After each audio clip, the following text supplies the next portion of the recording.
Okay, are we ready, everyone?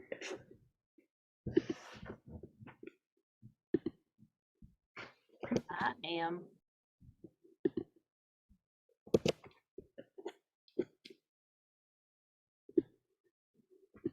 I'm gonna start letting people in.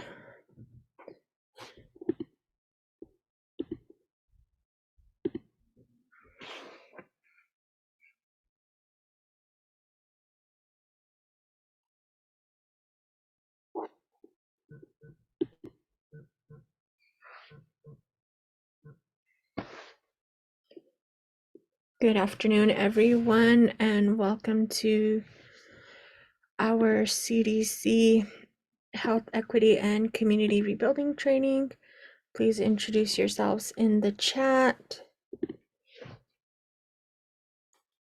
And we'll give everybody a minute just to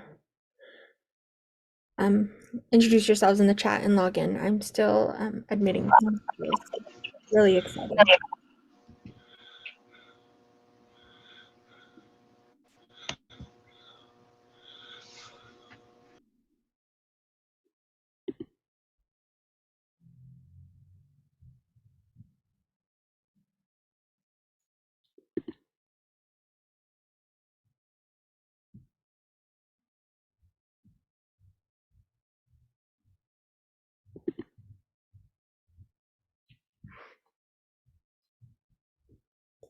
Alrighty, since we have a handful of individuals, let's go ahead and get started. Thank you all for joining us today. We'll start off with our land acknowledgement.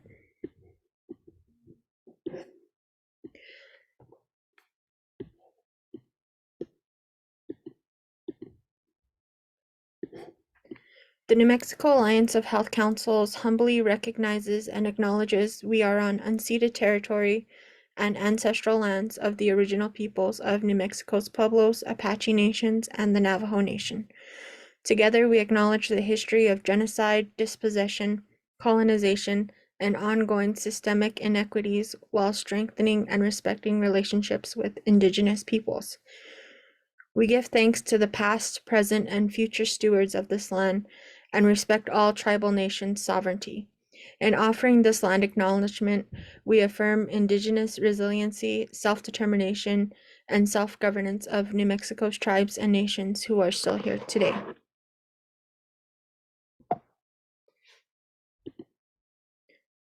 And here is a list of all of New Mexico Alliance of Health Council's upcoming events.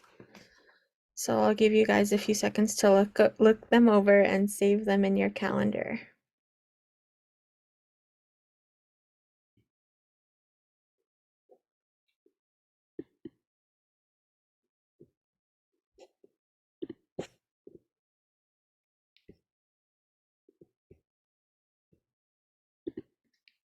Alrighty, I will pass it over to the NMDOH team.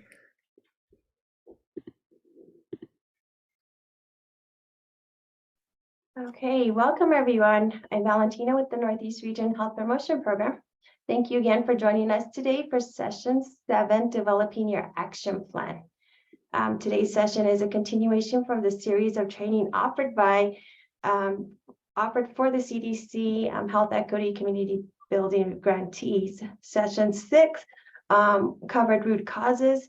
Session 8 will be offered on April 3rd by the Metro Health Promotion team. So session 7 and 8 work together, and they will help to review and analyze all the work completed to date, and compiling the work and helping you to complete your Health Council Action Plan report. Next.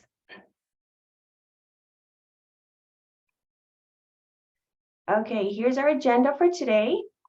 We will review and practice and discuss action planning. The first part of our training will go over definitions, goals, and using the SMART format, followed by a short stretch break, bathroom break, which when we come back from our break, we'll be breaking up into group breakouts. Our group breakouts will be where we will be sharing our Health Council action plan that was submitted yesterday on March 5th. If not, don't worry about it. If you just want to identify one Health Council priority, your groups can help you discuss and identify and planning how to plan your action plan report. After the group breakout sessions, we will reconvene to the larger group to do report out for the large group. And then we'll have 2 group breakouts, just be mindful of that. And then at the end, we will have closings, next steps and closing by the Alliance. Next. The learning objectives for today. We hope that you will gain an understanding of steps and how to develop your action plan by identifying goals and defining, developing short and long-term goals, utilizing the SMART format, developing strategies and identifying stakeholders and partnerships to develop your action plans. And I just want to remind everyone, if you do have any questions during the training, please write them in the chat. We will be monitoring the chat throughout the training. Next, Candace.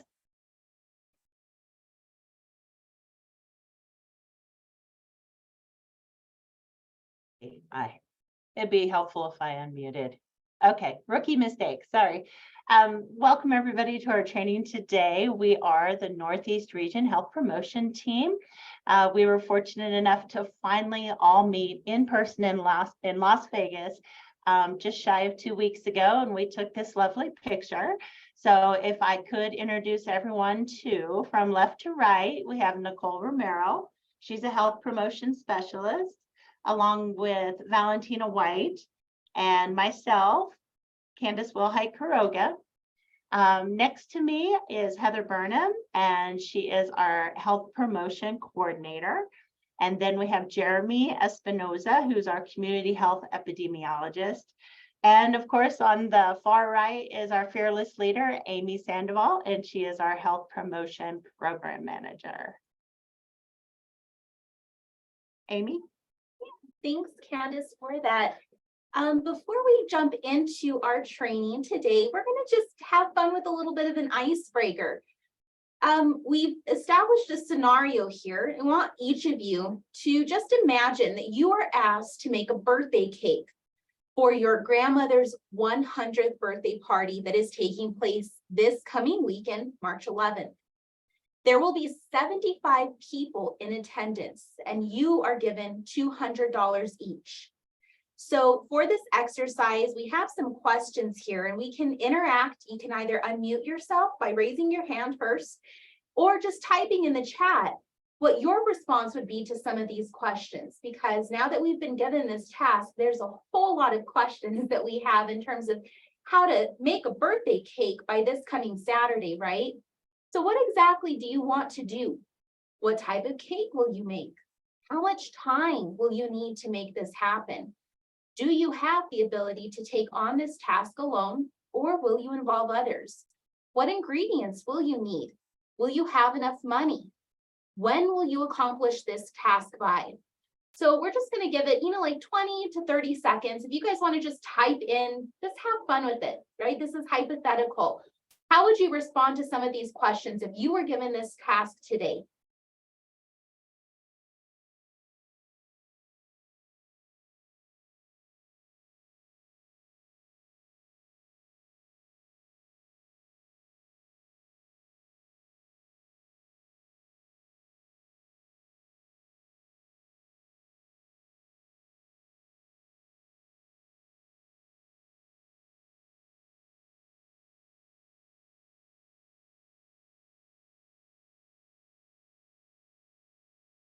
So again, what you can do is just respond.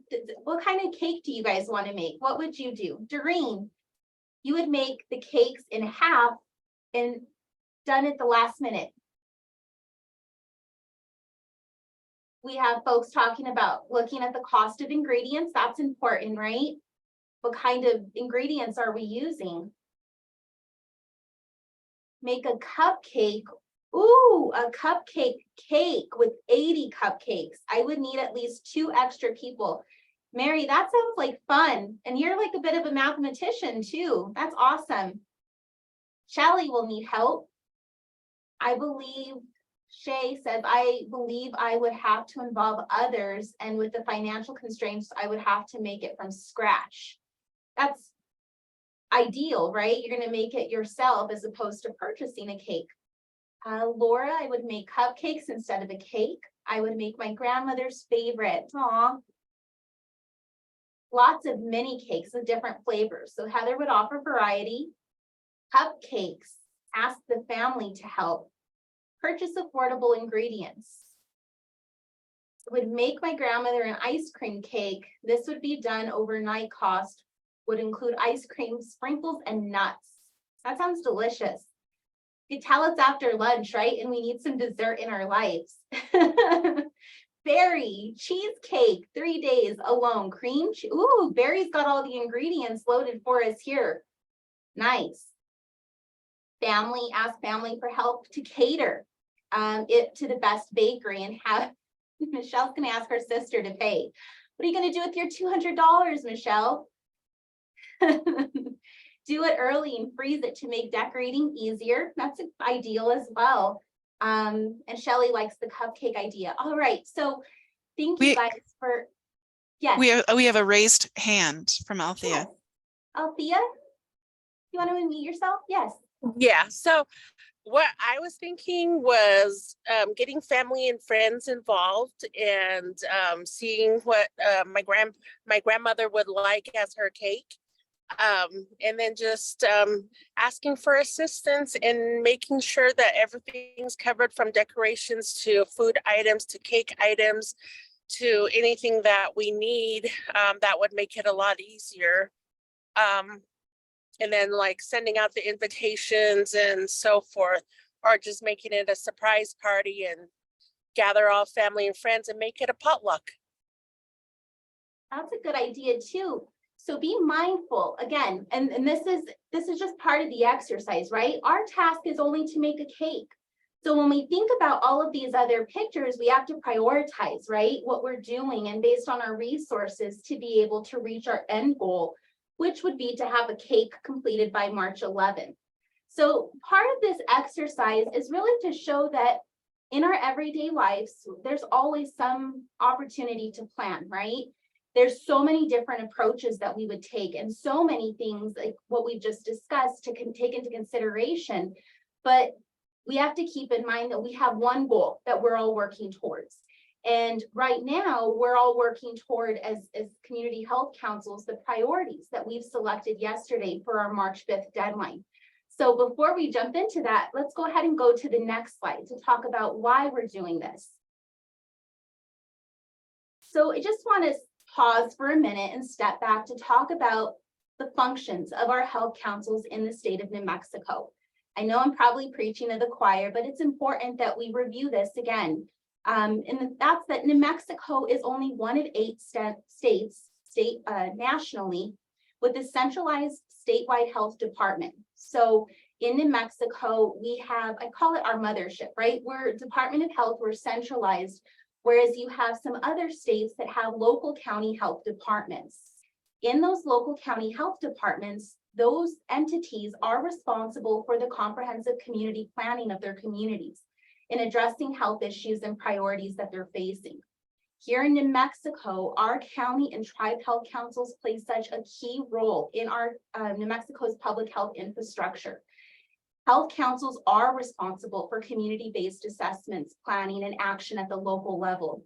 That is what is cited within House Bill 137, which is our County and Tribal Health Council Act. That's why we're talking about the functions and why we're selecting priorities and why we're creating plans.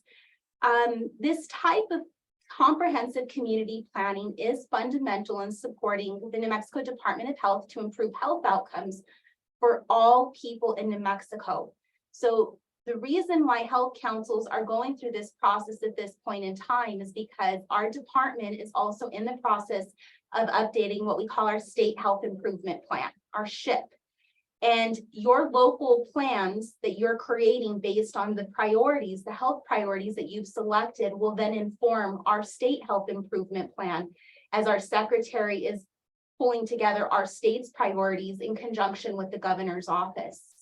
Lastly, I want to point out this fourth bullet here that talks about, it's cited from House Bill 137, that the Health Council is, that they're preparing the community health plan. It's updated at regular intervals. It's shared with the Department of Health, but it's also shared with your local planning boards. So if those of you are within a jurisdiction, within a county, you're sharing with your county commissioners. For our tribal health councils, it's typically shared with your tribal government, with the tribal council, to be able to share the work that you're doing and the plans that are being created that can then inform their process and their plans at a government level. Next slide. So where we're at in the process for today's training, we're just going to step back a little bit and show how far we've come. So you all started with developing your process by looking at partnerships and collaboration, getting community buy-in, understanding the health status of your community. Then you started to involve data collection that is informing, you know, what exactly is happening in the community. I call it a community snapshot. It's like taking a picture in time and looking at everything that's happening in your community. And then from there, conducting data analysis and prioritization that then feeds into a plan. So now that we have, you know, the idea of what we're doing, similar to our grandma's birthday party, we're now going to put together a plan in place that's going to focus on goals, strategies, and developing action steps to be able to get toward that goal. And that is the emphasis of today's training. This orange dot is going to be focused on in April, on April 3rd with our Metro Health Promotion team. And we'll get into that in a little bit later. Next slide. So yesterday, I want you to focus on the green dot. Yesterday, everybody should have submitted their health priorities. That was due on March 5th to the Alliance of Health Councils. And moving full steam ahead, we have our goal of submitting our next plan, our finalized plan, I should say, by July the 5th. So the rest of your action plan is what we're covering in today's training, as well as on the April 3rd training, in terms of how to complete the remaining portion of your action plan, that lower portion. So with that, I am going to turn it over to Nicole to get us started with defining what we're doing here. Thank you, Amy. So next we will be discussing, we'll be defining goals, strategies, and actions. Definitions are important for all of us to use the same language when working on our action plan. Next slide, please. So these will be definitions that you will utilize in your action plan. So you can use goal, which is related to the vision and identified strategic issues. And we will be using a SMART, which is specific, measurable, achievable, resourced, and timely format when writing our goals.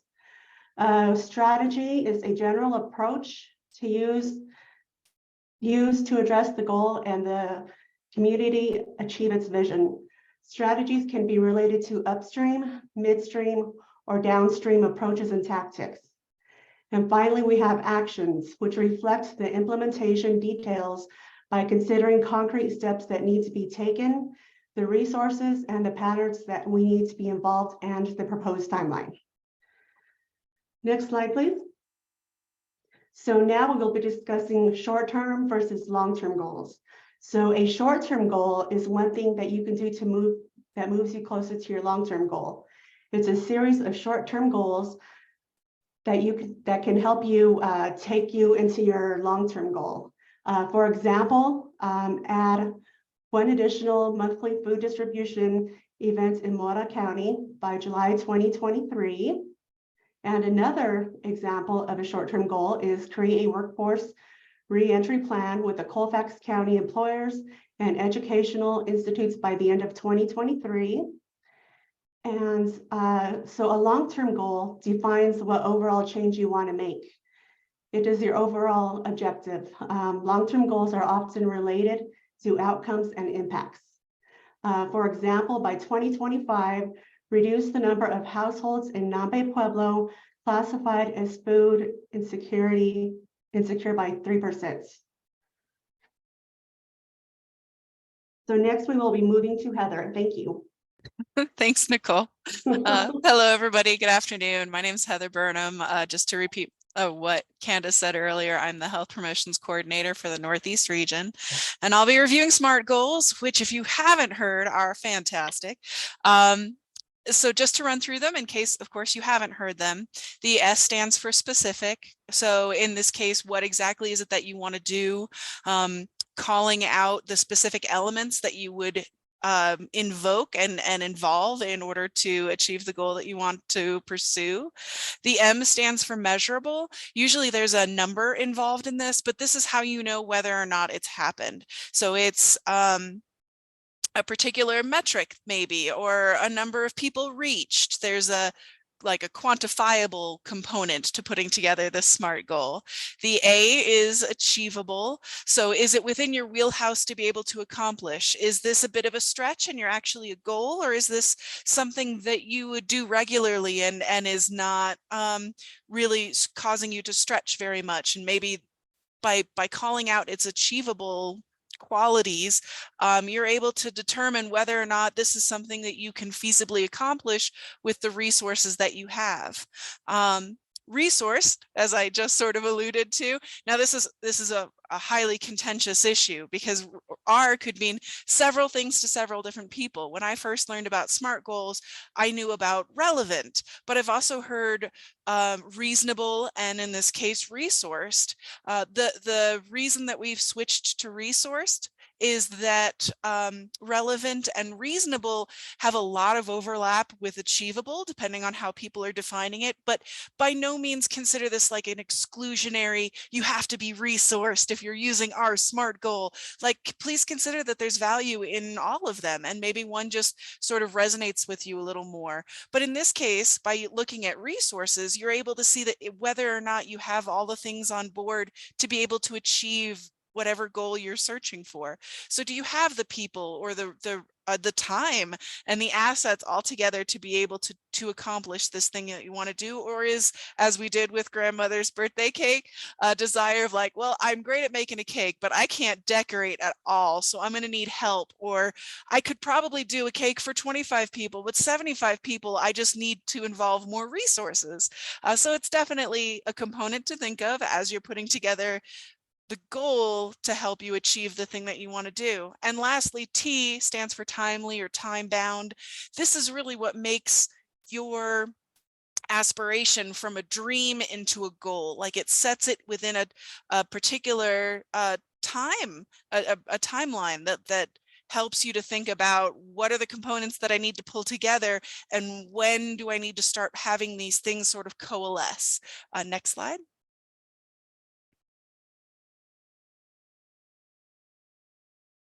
Ooh, I'm having a delay. Is everybody else having a delay, or is that up yet? Oh, thank you. Okay. So here are some examples of SMART goals so that you have really, well, examples of how to potentially put this together if you haven't seen SMART goals before. And Nicole's slide covered for the short term and long term definitely many of these components, so hopefully they'll start to look more and more familiar. The first two, I would say, are much better examples than the second two, and this really speaks to how this is a developing process, that you can start to put things together and then recognize, oh, actually, this could be a little bit tighter. This could be a little bit more clear. Maybe we didn't include a number, or maybe we didn't really identify who's going to be doing this. I did want to pause and ask if there are any questions on the SMART goals. Valentina, is there anything in the chat? Nothing in the chat right now. Okay, feel free to put your questions in the chat or raise your hand if I'm not articulating something well enough to convey understanding.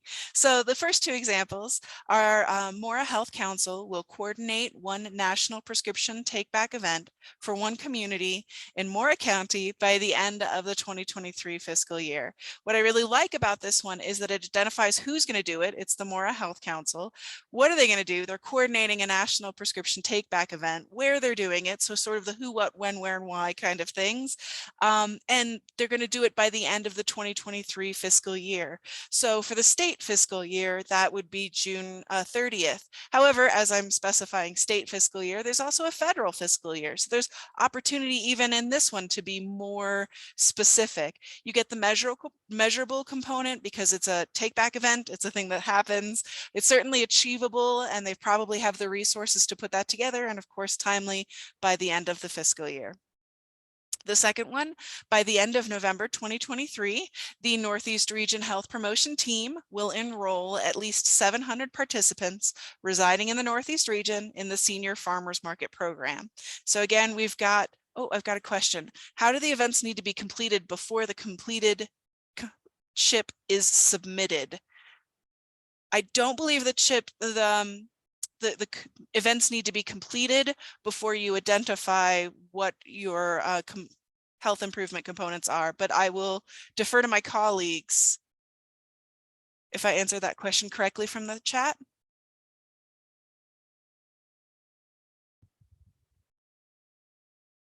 All right. With that resounding silence, I shall continue. So what I like about the second one is that the certainly starts off timely. It'll be done by the end of November of this year. It identifies WHO, which is the Northeast Region Health Promotion Team. But from what I've heard, and I've only been on the job now for about a month and a half, 700 might be what we normally do within the whole farmers market season. So maybe we actually need to be a little bit more ambitious in this goal as opposed to the 700 that we have done in the past. So now I'm going to move on to the two perhaps more questionable. And if it occurs to you what an area that these could be improved, please feel free to engage us, to put it in the chat or to raise your hand. So the third one is the Veterans Administration will provide services to veterans in Hardin County by the end of the fiscal year. So right away, I see the end of the fiscal year, which is timely. It identifies the WHO, which is the Veterans Administration, and that they are serving veterans in Hardin County. I'm sure that they have the resources because it is the VA, and then they've identified that they're in Hardin County. But I'm thinking services could be more specific, or even veterans could be more specific. Yeah, how are they serving? Absolutely. So like, is it the same service for all of these particular veterans, or is there an assessment process that it's going to be whatever services are appropriate and needed for, say, 5 veterans? That would give us like a quantifiable portion for that measurable number. And the last one is the Santa Clara Health Committee will connect substance misuse counseling services to 15 referred Pueblo teens by the end of winter 2023. So right off the bat, I see that it's specific because it has the Santa Clara Health Committee, and it's got services for 15 referred Pueblo teens. Thank you, Amy, for answering that. But I'm probably is resourced in that it has people who work with teens as the entity that would make the referrals, and the Santa Clara Health Committee probably has connections to counseling services that have space in their patient load to be able to take on more patients. But the thing that I think could be strengthened in this case is the end of winter 2023. That one could be the end of the calendar year by December 31st, or in fact, winter could be considered all the way until next week when we have our daylight savings and we start to look at the next celestial event. So perhaps a little clarity there allows things to be less ambiguous, and then you've got the ability to sort of tighten what your timeline actually looks like. So with that, next slide, please.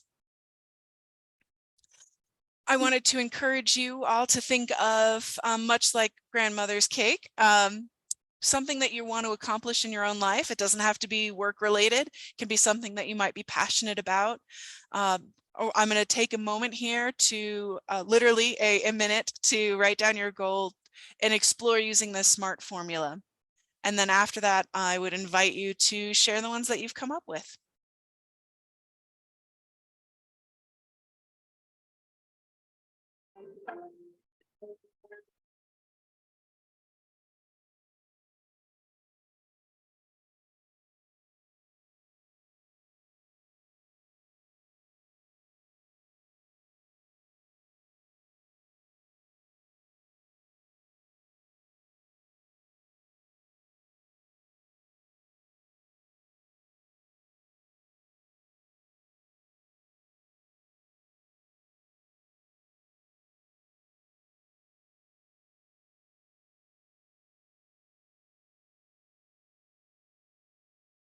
All right. So I've got one in the chat from Mary saying that she wants to maintain a safe and interesting atmosphere for her mother at her home. And I'm curious, is there a time element? Are there resources that you would need to gather a way to make safe and interesting measurable? It could be in terms of like falls. It could be in terms of just things that would question safety, I suppose, things that would make it more dangerous that you could adjust. And if this is you or not. Ooh, and Rita mentions graduate with your BSW degree. Congratulations, it's on the horizon. And becoming a contributing member of health councils. Okay, I really love that. And I'm encouraging you then to add like a timely element or to, let's see. Jose has an example. Ooh, yes, I'd like to have my house paid off by May 2024. We'll sell some collectibles and work hard.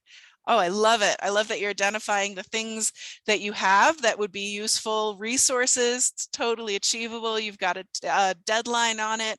Yeah, it seems like you definitely have certainly gotten the gist of this portion if you've not done it before. So with that, the next slide. Hold on, Jose has an example, and he Okay. said reduce workload by 20% before the summer of 2023. Awesome. Cool. Thank you so much for contributing and making this a little more engaged. And with that, I'd like to reward everybody with a 5-minute break. So please take care of what you need to, and we'll reconvene. And let's see, Jeremy will take the reins at that point. And Diana has an example as well. Oh, beautiful example, Diana. By 5 p.m. this evening, Mountain Standard Time, she will complete the 5 outstanding emails on her to-do list with her brain and keyboard computer outlook. I love it. All right, thank you.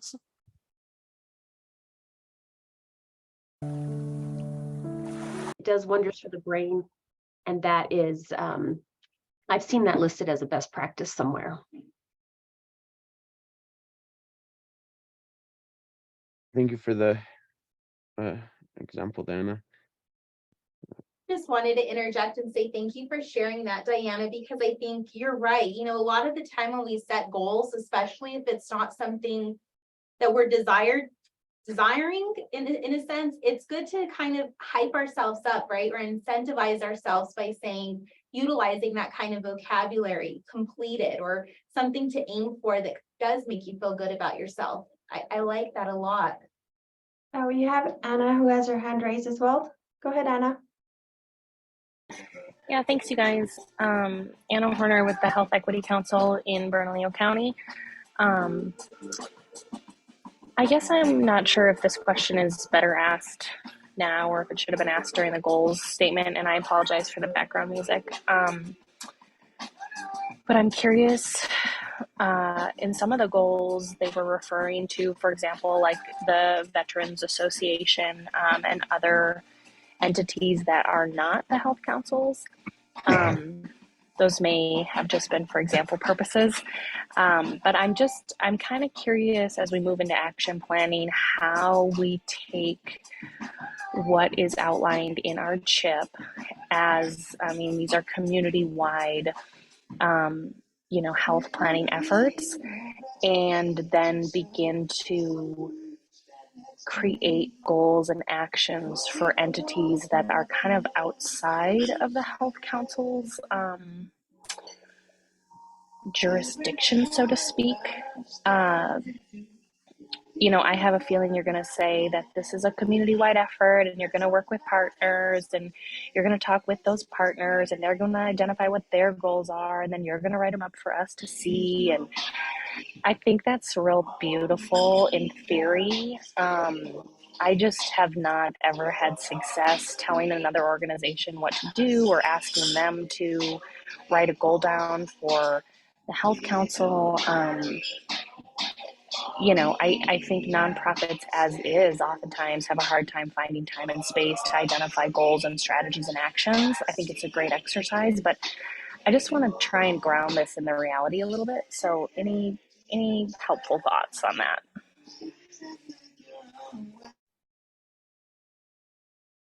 I can make a few suggestions, Anna, and I think you're painting the reality of what a lot, of health councils may be experiencing with the fact that, you have diverse stakeholders that are coming to the table, but you're right, you can't write out, objectives or SMART goals for other entities. What I would suggest, as you're moving through this process, and for all health councils, that it is a collaborative process as you're coming together with your stakeholders to talk about the goal that everybody should be aiming toward, together.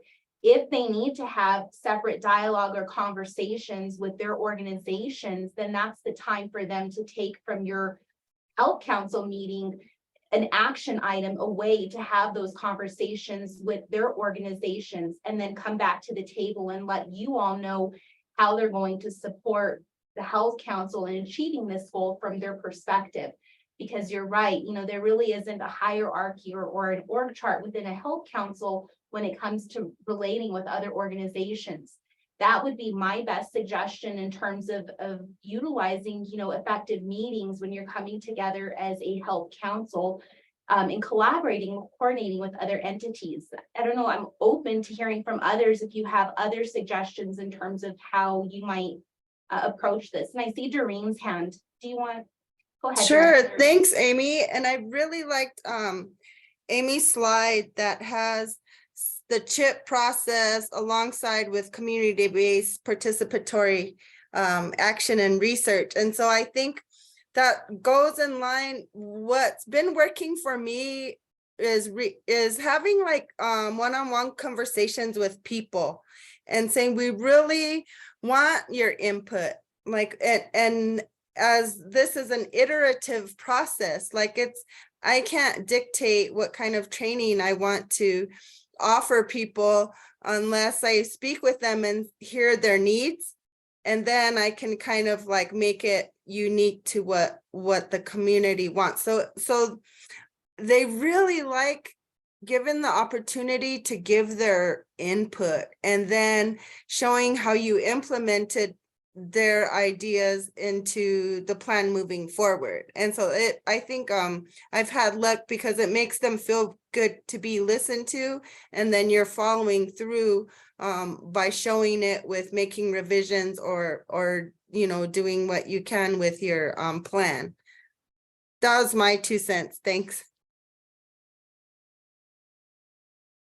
Yeah, I had 2 ideas as well. And the first was, of course, you have to be a partner to have a partner, that it's not ensuring that you do have those individual conversations and ensuring that you are being able to be present at what they need you to be present with. But ultimately, I think there are so many things that so many people need to do that not everything can have the same level of priority, and they may not be as invested in your particular goal as they are on their own. And that's certainly understandable and laudable in its own right. And it's great that they're showing up with what spoons they have to be able to share.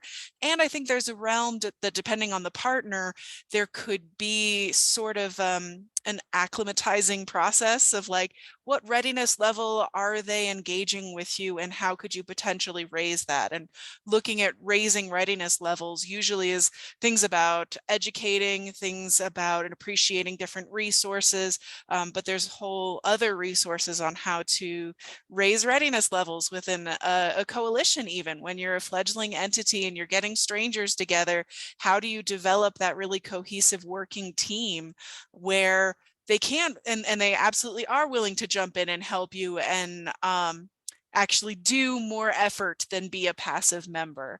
But I think there's a lot of realities to working with a large diverse group, and you may also have a personality type that isn't something that they're going to be interested in participating in. So you bring up a really good point, Anna, and I appreciate that you made it very real and brought up the fact that, yeah, we can't dictate to somebody else things that we may need them to do. And let's see. I've been noted to bring out Shay's comment that we have been fortunate that our clinic and our EMS work very closely with us. That, you know, that you're at a place where you have a relationship that is in a really productive stage. And Michelle comments that what also helps is always a win-win approach. You can help them in X and perhaps they can help you with Y.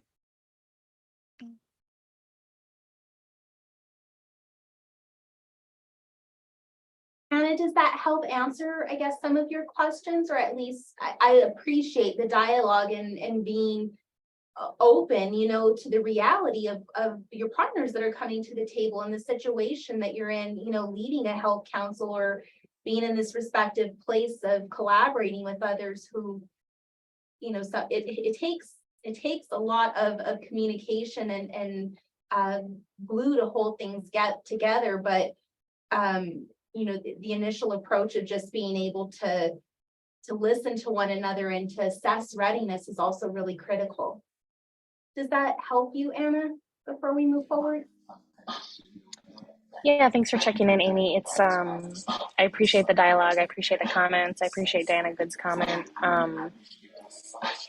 Yeah, it's tricky work, and we're, you know, as I said, I'm from the Health Equity Council in Bernalillo, Albuquerque. So, you know, we're fortunate to have a lot of partners and that there are a lot of actors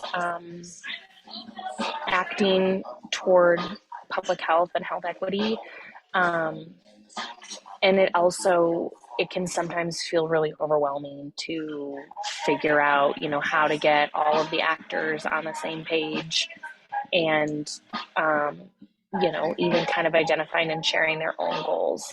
So, you know, and I think even going through this process of identifying goals, strategies, actions, metrics, outcomes, measures, it's just not, you know, it's not something that all nonprofits, community-based organizations do feel comfortable doing, know how to do, see the value in doing, to be frank.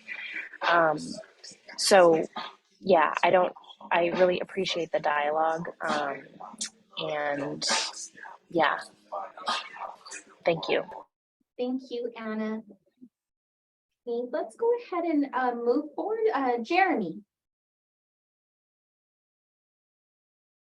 Yeah. Let's go ahead and move forward. Thank you for all the inputs for this section. And next slide, please, Candace. Okay.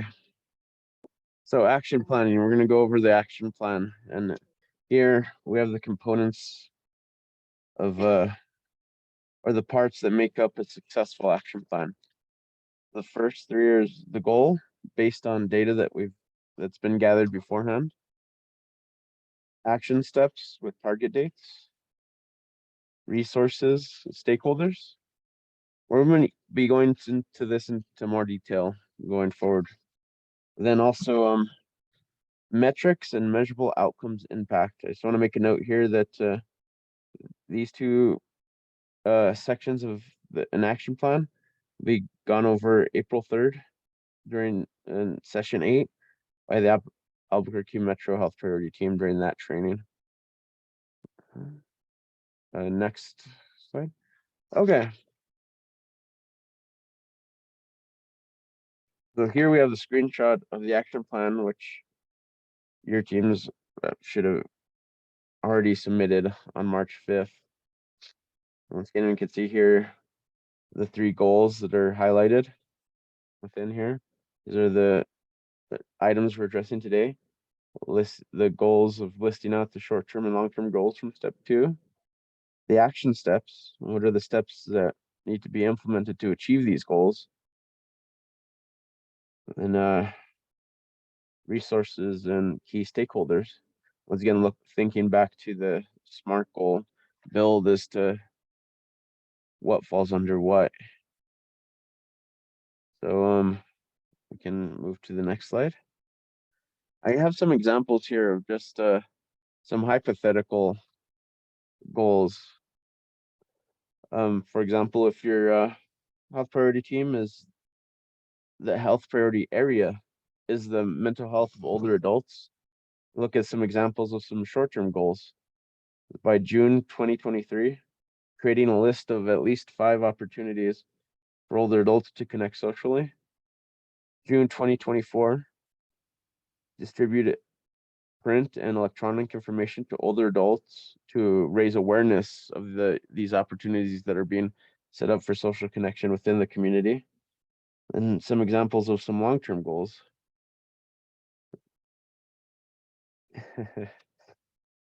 Comment from Maureen, but by December 2025, ensure that all older adults in our communities have access to opportunities for social interaction, mental health support, and of course, transportation to the opportunities as needed. I see that that's the goal of, as mentioned before, from examples from the chat. And just remember the SMART goals of setting it up. Okay, as we move into the next couple of slides, I want to have people, groups be thinking of examples from their own priorities or health priority areas going forward. Okay, we can move to the next slide.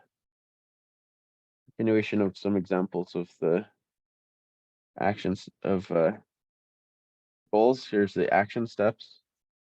Remember to think of who's going to be involved in this. Identify organizations who already host older adult social events, both in person and online, and all the mental health care providers who offer services in person or are available, who create services available remotely to the community members.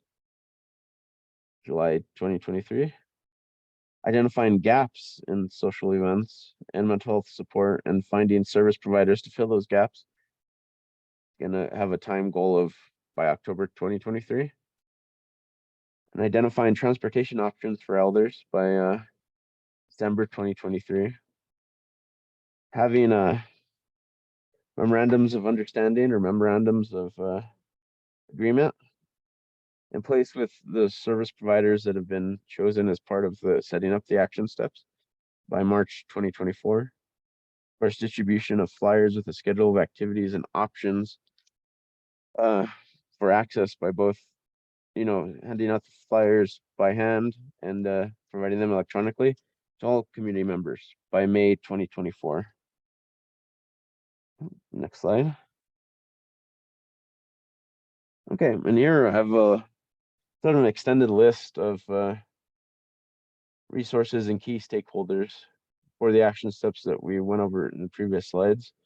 And I need, of course, health council members. Oh, and sorry, this is split into resources and key stakeholders for this first section is going to be for short-term goals. And also thinking about long-term is the second section. But part-time staff members, older community members. So we're going to think about our goals or who we're trying to serve. Nothing about us without us. Senior center staff members, mental health providers.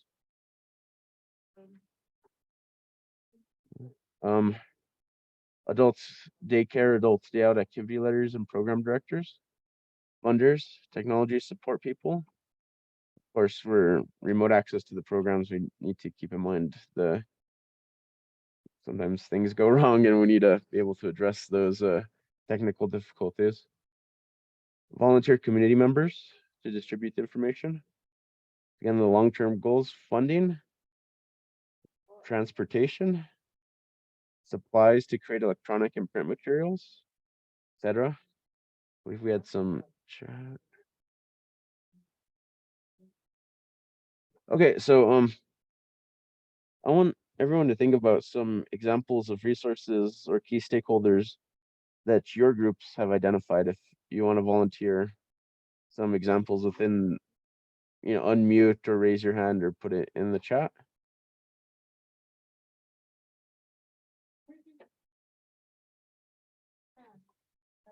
Nope. Oh, and Kiana had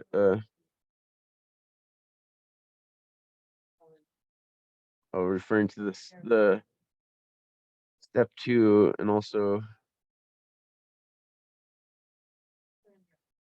Mary put some of her stakeholders I see. include council, county commissioners, and private citizens. And then Candace put hospitals. Oh, thank you for those examples. Of course, the hospitals, and then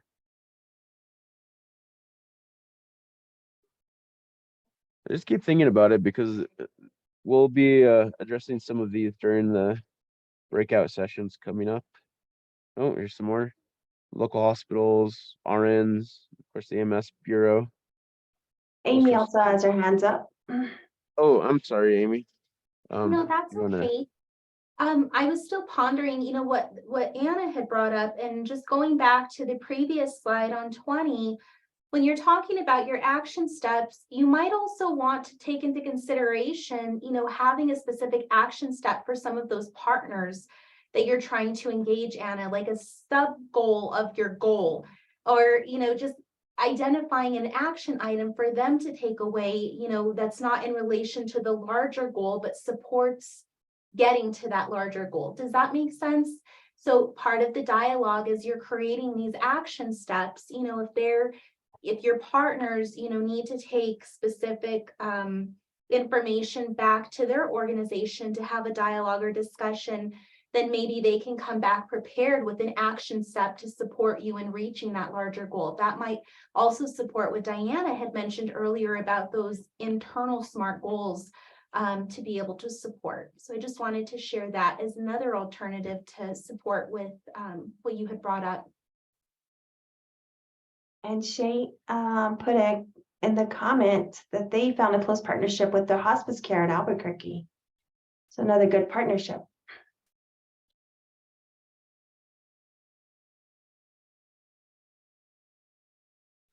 Sorry, I was talking without unmuting. Technical difficulties always happens, something to keep in mind. But also, thank you for your examples. And move on to the next slide. Okay, so I'm gonna hand this over to Candace, who'll be going over our steps for the breakout groups. Thank you, Jeremy. Thank you. I hope everybody can still see the screen. We are getting ready to go into our first of 2 breakout groups. So with this first breakout group, it's just going to be practicing writing SMART goals. And we're going to have 3 different rooms. We have a pretty healthy attendance today. So this should be just about the perfect number, 15, 16 per room. 3 different rooms. We'll be doing this for about 10 minutes. And we'll have some different things to consider, just like back with the icebreaker, some different things to consider in the room. So when you're making up your SMART goal, first thing you're going to say, well, what exactly do you want to do? I just love the structure of these. The next thing you're going to see, just how much time is it going to take to make it happen, within reason, of course. Who would you involve in helping you address your health priority? Also look at another question to pose would be, what resources will you need to support yourself, the council, into reaching the goal? And how much time will you have? And when do you hope to reach your goal by? Before we go off in, are there any questions before we go off into the break rooms? Yeah, I think one of those was supposed to be measurable. So time was done twice. So it looks like we just need to remember to make it measurable. Yes, you are very right. I appreciate Big that old SMART goal clarification. nerd. All right, any other questions? Because I think Carrie's got her finger getting ready to go here. All right, with that, you will have 2 facilitators in the room with you. However, we will ask for volunteers to share with the larger group when we come back in, okay? All right, go ahead, please.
Okay, let's give it just a few seconds here to get everybody back in. It looks like people are filing in.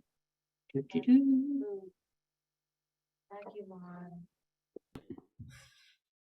like where we're at here. All right, I've got the screen back up. Is the visual pretty good? Okay, it looks like a couple people got bumped off somehow. That was nice. Okay, so let's see. Yeah, drop. That was odd. Okay, so we're back in the big group. Talked about SMART goals, and we have 3 different breakout groups. So I would like to start with the group that had Nicole and Amy as their facilitators. If you guys would like to give a report out, please. We were group number 3, and I'm actually gonna let, if you're open to it, Ismenia, if you want to just touch on, just for the record, we did not have enough time to write our short-term goal. But we have some building blocks to share. Ismenia, would you mind sharing the population that you're addressing and the issue that you guys are addressing in Luna County? Hi, yes. So I am Ismenia Porras. I'm with the Luna County Health Council. For our CHIP action plan, our health priorities that we chose were substance use and mental health. We did discuss in the breakout room a time frame of 6 months for a short-term goal and a year for a long-term goal. The suggestions were also made of maybe for the 6-month term to try and collect data addressing the certain maybe age groups or substances that we're wanting to focus on. Also, I did want to mention our health council is going to be having a root cause analysis meeting in April, which will help us in focusing more on exactly what it is we're trying to get at. This morning, actually, we just had a community planning meeting. We're going to be getting our CHWs back, so that's exciting to know that we're going to have them to help us out, and whether it's disseminating information or just making sure that the people that need to be aware of consequences, whether it be the youth in schools, whether we need to start with the parents and it trickle down to their children, and making sure they know there are consequences, and it's not always greener on the other side. So that's where we're at.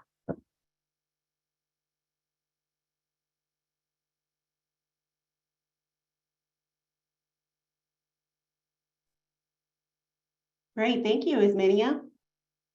Thank you. I apologize, my mute button just has a mind of its own. I don't think anybody goes through what my mute button and I go through in a day. Anyway, let's move on to, let's do Valentina and Jeremy's group. I think you were group number 2. Sure. So our group was very successful in discussing some of the developing the action plans, but and identifying goals. So we had a couple of goals that I'll go over what we went. So one was suicide prevention in Chavez County. There's a short-term goal is I believe gun locks as a method of prevention were obtained. Now the next step is trying to figure out distributions with these gun locks. And then long-term goals of, I think well, I'm sorry, I'm saying this wrong, is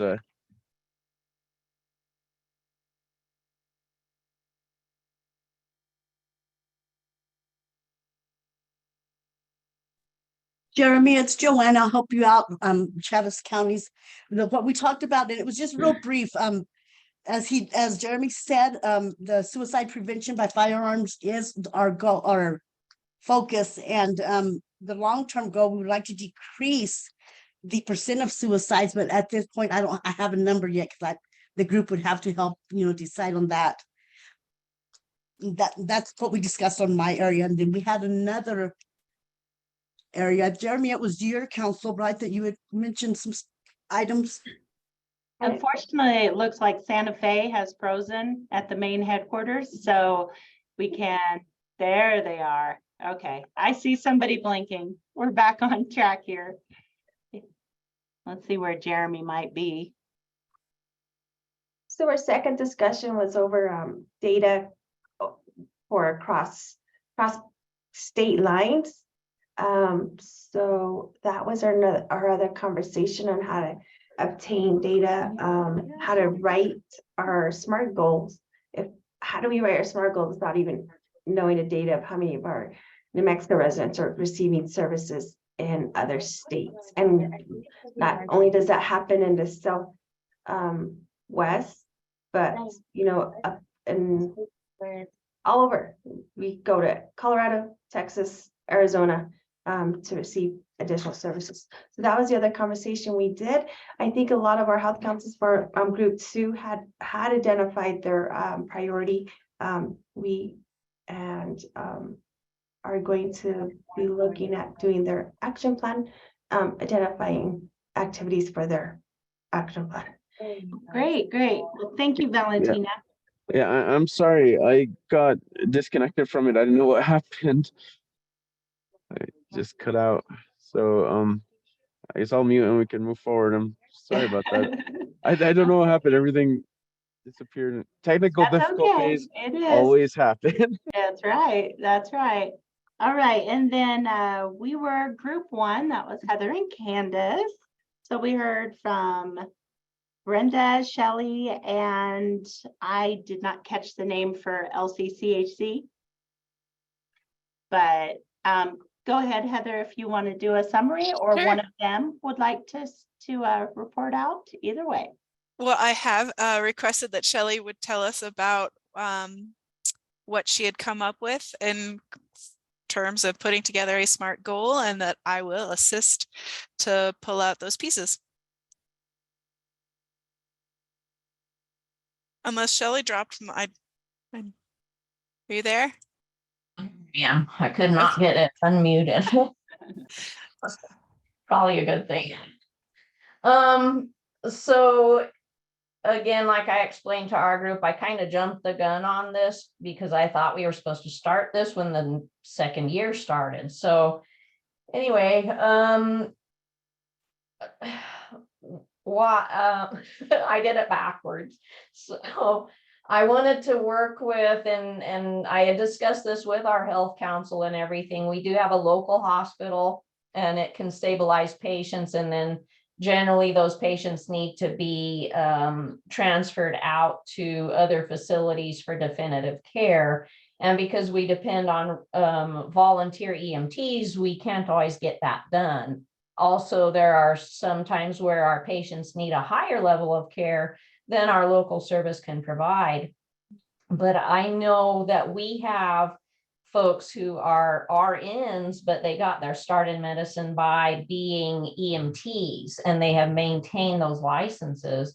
However, RNs are not allowed to practice their scope on an ambulance. So I wanted to work with our local RNs who are EMTs and our EMS bureau and creating a new licensure for EMS RNs so that they could perform at a higher level on those ambulances without having to go through that extra schooling. And that would help us get some of those transfers done. So that, I mean, this is something I've wanted to do for years and have spoken with the New Mexico EMS Bureau chief about, but this grant opportunity afforded me the ability to take the time to try to do this. So we have written the verbiage for a new rule to create a new licensure level.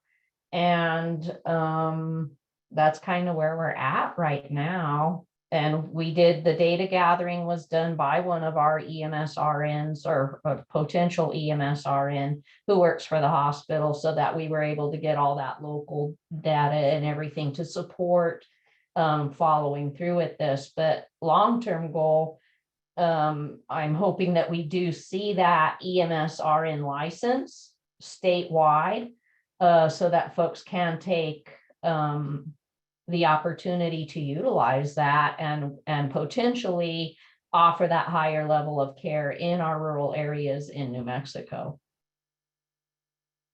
So then to call out, as I did for my little SMART section, you were specific in who needed to be involved and pulling together the resources necessary, not only from data, but making the contact with those individuals.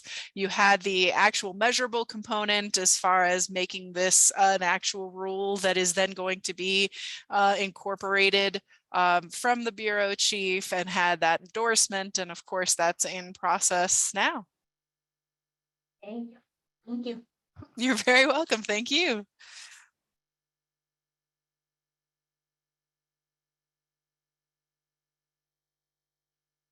All right, are we ready to move on to the second breakout, or does anybody have any observations or questions you might have about that? It sounds like there are a lot of good things being done, and sometimes the process, you'd rather have action, but there are still steps that have to be taken. So I give it a minute here if we have any questions. We have a comment from Matt in the chat, and he wrote, it could be an important distinction to make that the shared SMART goal examples that were used for of events or increasing participation in something rather than decreasing overdose or decreasing obesity, which have other variables. And that is right, correct. Definitely.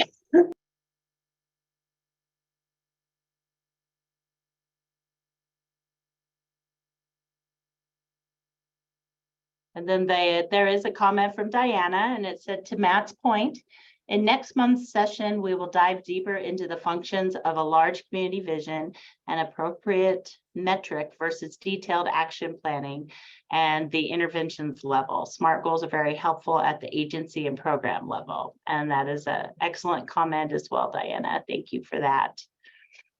All right, so we're going back to the same breakout rooms. This time it's part 2. We're going to write some action steps for your SMART goals and just identify those action steps that you need to complete the short and or long-term goal. I know a lot of us may not have gotten enough time, but if you kind of been formulating as the discussion's been happening, you may be able to do that. And then just identify those resources and community partners needed for the actions that you identified. So that will cover those first 3 sections of your action plan. All right, Carrie, can you go ahead and put us on?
Oh, we just get dramatically pulled back. Pretty unceremonious, isn't it? It's just right in the middle of whatever you're doing, you're getting pulled right back. So welcome back to the main room. Let's see how we're doing on people. We're getting people back in. It looks like we're all back. All right, let's have a group reflection and see what we have here. We've got group.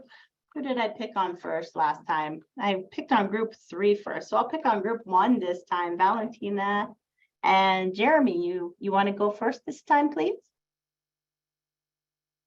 Sure. Thought we were group 2 though, but Oh, sorry. Did I say? you said 3 and then you're gonna do group 1. But Oh, that's fine. You confused me with the it's group the numbering. epi. Yeah, sorry. All right, No. go right ahead, Jeremy. I apologize. Okay. Let me reorder my brain. So we were going over a lot of the goals that the various councils had come up with, and actually started sort of the very beginnings of bringing up questions about networking between the councils to sort of find information that could help each other, which is what we're sort of talking about. But I'll go with Harding County, who has their goals sort of set up and almost ready to go, that they have identified their resources, and they're looking to get some vans with wheelchair access. So these resources down from Colorado, and they're just looking for health council members to go retrieve them as an example of resources and key stakeholders, and to get them back down, and then start the next step of finding ways to get drivers for these vans to get those long-term goals set up. I think that was a great example of already sort of being in the process with the goal of having them by June 2023, the midterm goal following those examples within the steps. And of course, we had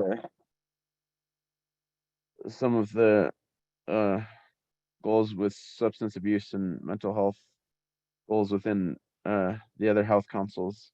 We talked about Otero and Taos. We were discussing that before we got pulled back to talking about networking opportunities between the health councils, which is sort of not directly talk, but it's something to consider for future or ongoing work. So Definitely. all our health councils in group 2 had identified their priority. Most of them just needed a little bit more time to develop their action steps. So we were brainstorming and helping our health councils get some ideas. So that's where we're at for. But Harding is definitely had their action plan written out already and submitted. Oh, great. Great, good to hear. Any questions or comments on that, on group number 1's room?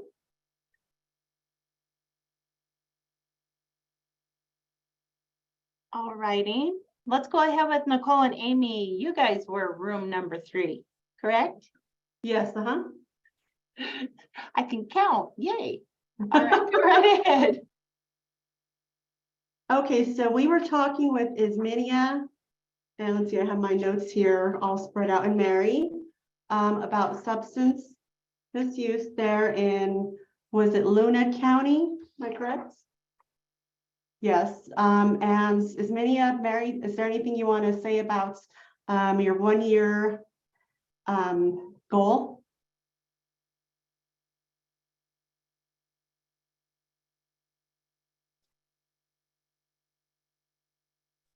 Yeah, so good afternoon, everyone. I'm Mary Mackey. I'm health promotion specialist in Luna County. And one of the things that we had talked about is conducting outreach on the topic of substance use, and just raise additional awareness and bring education on the subject to the community through the events that are going to be happening. We have a couple of events. One's coming up in April, and then in May, we're trying to plan the health fair for the community. So those are the two short-term goals that we're working on. We also talked about doing maybe a video campaign for the community on that subject as well. And if Itzmania has any other comments, any additional information. You know, the great thing is they do plan on involving a lot of youth. So, I mean, you know, if you get the youth excited, of course, you know, they're going to want to do additional events, or, you know, they might have new ideas that, you know, people our age or whatever never even thought about. Isn't that the truth? Yes. Very nice. All right. Let's see. And finally, Heather and my group that we facilitated, group number 2, take it away. Okay, thanks. I'd like to give the floor to Brenda to talk about probably their short-term goal and the action steps associated. Hello, so we picked for our priority issue, mental health. We've been doing focus groups and talking with people this last few months, well, 6 months or so. And that comes out at the top of all of our lists. But one of the things that we are not quite sure is what area of mental health is the biggest need. So our goal, one of our goals is, and I'll try to remember to do it as a smart thing. No worries. To hold 5 focus groups with various community people in the community, Quake County, to determine their exact mental health needs by December of 23. And so our action steps would then to be to see how much funding we would have to be able to provide maybe a meal, to find locations, to prepare questions, to do some research. And someone brought up about root causes, so we'll probably need to actually do that as one of our action steps too, or bring it into this, or bring it in as a short goal. But to do that, so we have something to ask them to know what all the different types of things, and probably to bring some stakeholders together, people who provide mental health care, to see what's available, so that when we do a focus group and we come up with a need, we don't just leave people hanging. That's what we've discovered. Which is also bringing that stakeholder together, which was a whole nother short-term goal. Nice. But basically to find out where we would need to be focusing efforts in the future. There was also a really nice conversation at the end on substance abuse in Grant County that was targeting even more specifically, so not just mental health, but mental health for a particular subpopulation, and that in doing so, and making their SMART goal perhaps a little smarter, a little more specific, helped them to focus what efforts and what resources to even a smaller population than just mental health more broadly, or a topic within mental health. So I look forward to that's pretty much what our group accomplished. Thank you, Brenda. All right, thank you. Do I have any other questions or comments before we go ahead and move along? We've got about 15 minutes left until 3 o'clock, so we want to be mindful of the time. But whether it's chat, raise your hand. We're here if you have questions or concerns.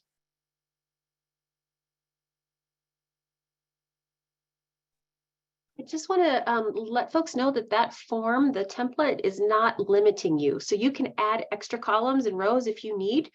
I think, especially because one action item is not going to solve much. So you're hopefully going to have a lot of these goals, strategies, actions, whatever we want to call them, over time. And you can make it as complicated or as simple as you like, but I don't think the form is set up to limit you. My only point. Yeah, Diana, I'm glad you said that. Because, yeah, I think sometimes we get locked into a form, and this is really a process. So I think, really looking at, whatever health priority it is that your community, your health council are looking to work on, I think is really, really important. I think the resources, well, first of all, what I was saying to the work backwards. What is that magic wand, best case scenario outcome that you want, right? So work backwards from there is my advice. And then how are you going to measure that? How are you going to say we've had success? And then I think really what Diana said is really important. So that resources, who's working, who are the partners maybe working around, or maybe there's multiple partners in the community working on mental health, or multiple partners working on substance misuse, right? So coming up with SMART goals that say the health council is going to do this short-term and long-term, but maybe I'm going to pick on Center for Health Innovation because I know they have some of the overdose grants. So what's CHI going to do potentially, right? What is, maybe there's a youth services provider in town. What are they going to do? Maybe the schools through the Office of School and Adolescent Health and the mental health advocates, they're gonna do X, Y, and Z, short-term and long-term. So I think making it work for you, so then you have those metrics, and then you can hold yourselves accountable and your partners accountable.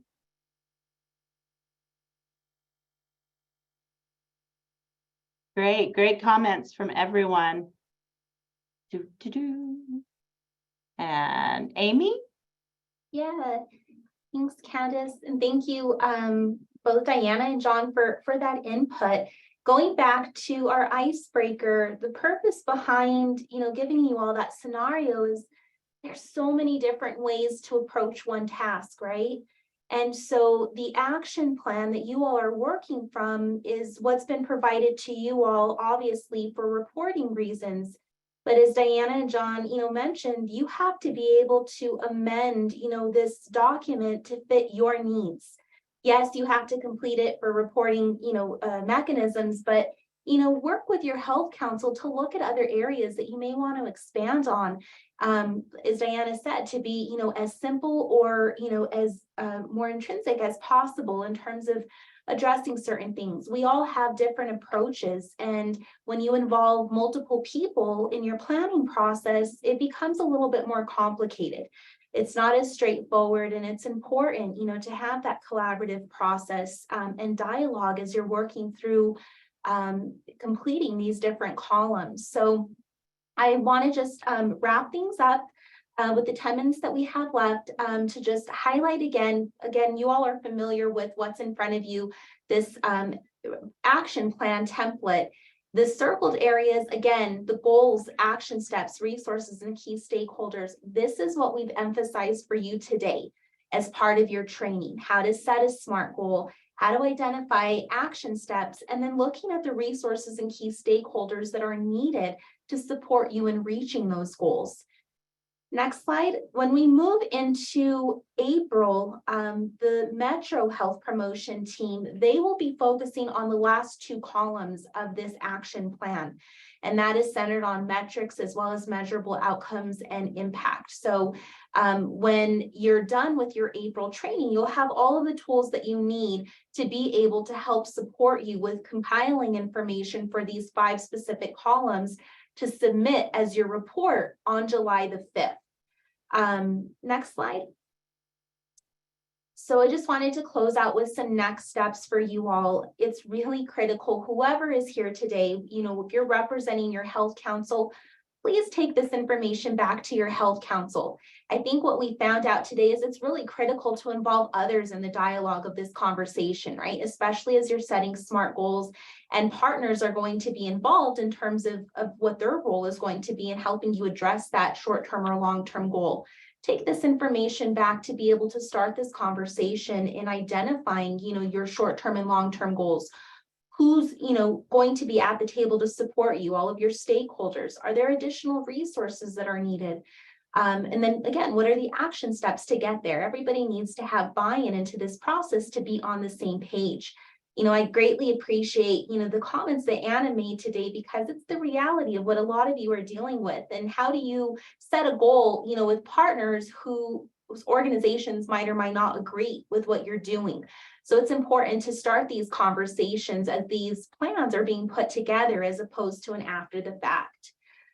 Just a reminder, again, the next training in the series of 8, which will be conclude with the final one, will take place on April the 3rd from your Metro Health Promotion team. So that will be session 8 to focus on those last 2 columns. And then that will then give you the tools, as I mentioned, that you all need to be able to help you in supporting and submitting your final report on July the 5th, which will comprise all of your items within this action plan with your July 5th deadline. And then I know Sam had put in the chat, when do we have to complete these by? I think that's a great question to ask the Alliance. Maybe this is what carries us into year 3.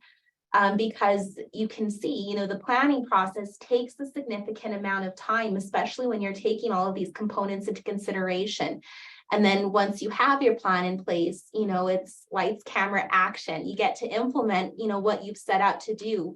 And then also involve the evaluation components in your plan as well, or sorry, in your implementation phase as well.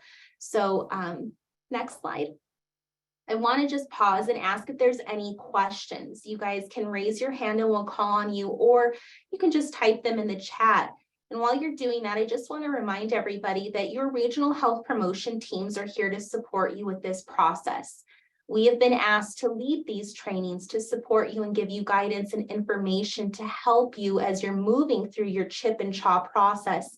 But offline, that's what we're here for. We are your technical assistance and support and helping you, if it's just setting up a one-on-one meeting to support you in completing these items, or attending your health council meetings and having, a larger discussion or dialogue.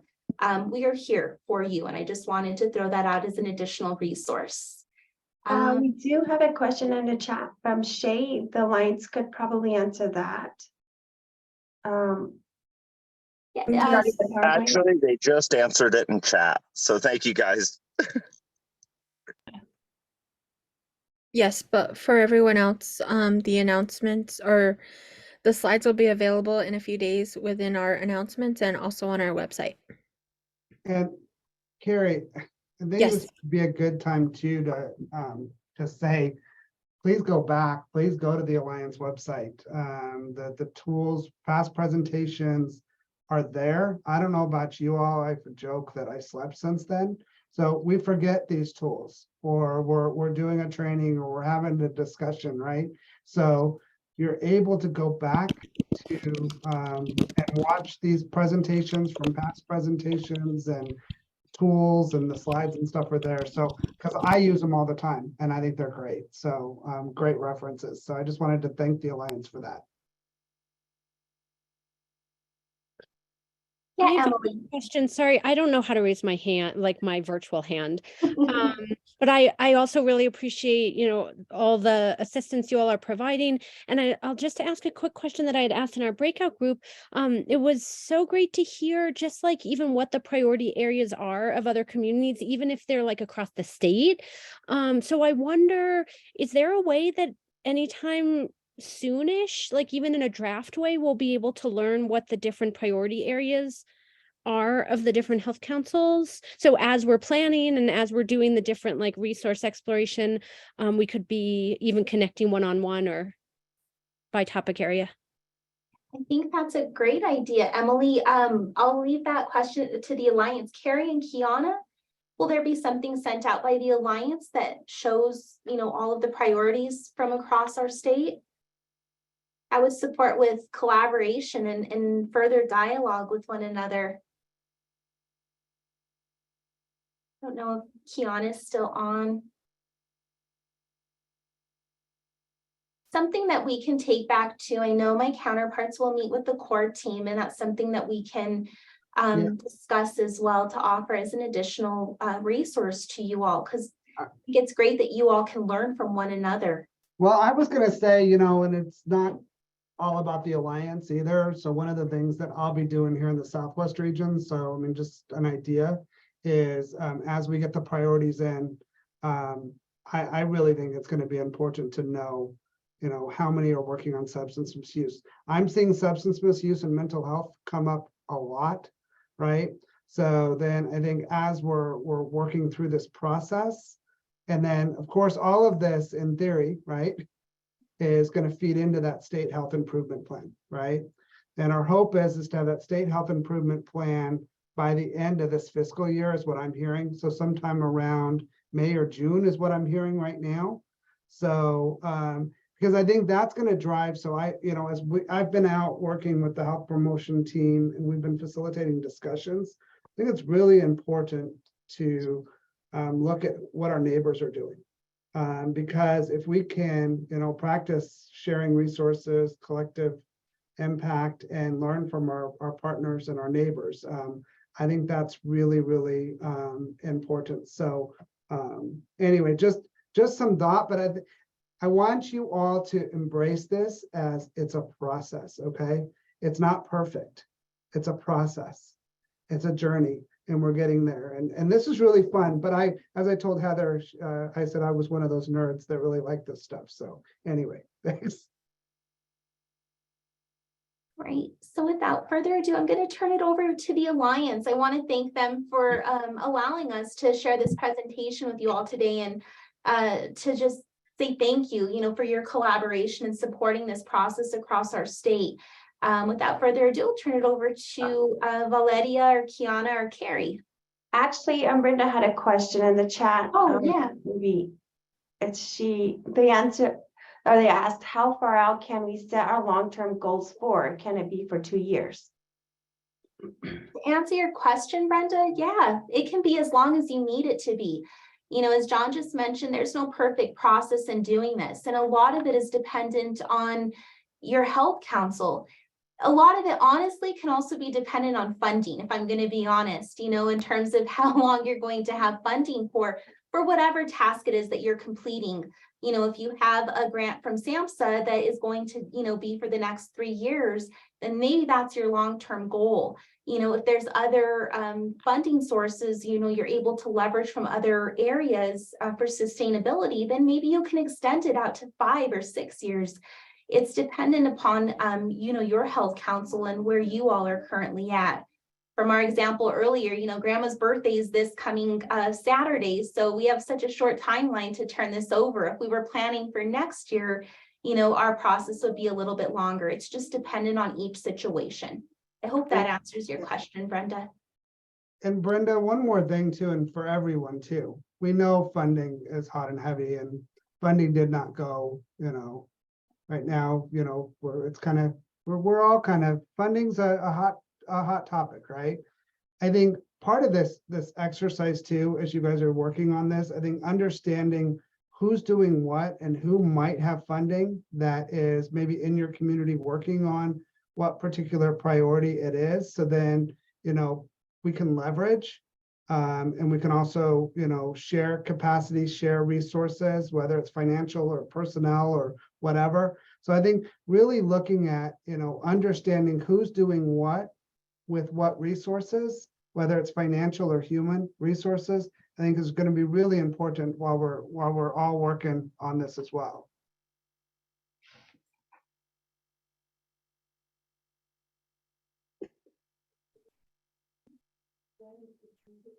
Carrie?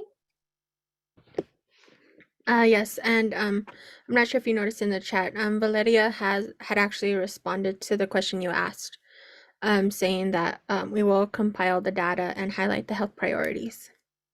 Perfect. All right. Yeah, I think that is all of the announcements from the Alliance.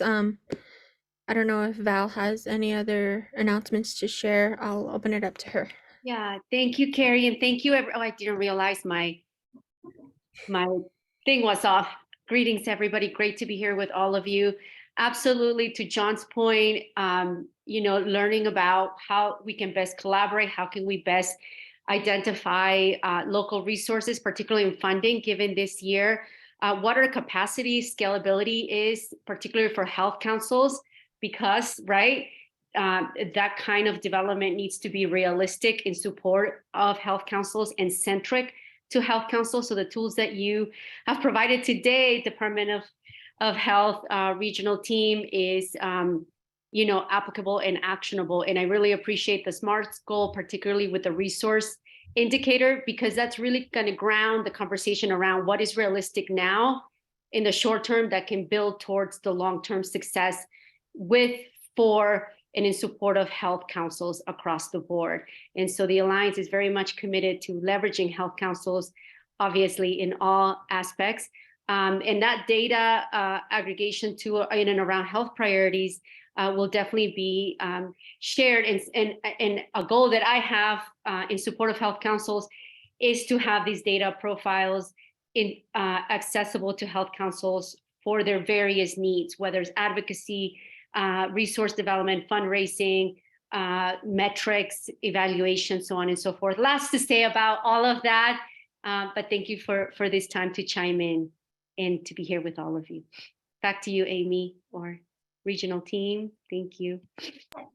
No, I think that concludes. Thank you so much, Valeria. I appreciate, everything that you all do.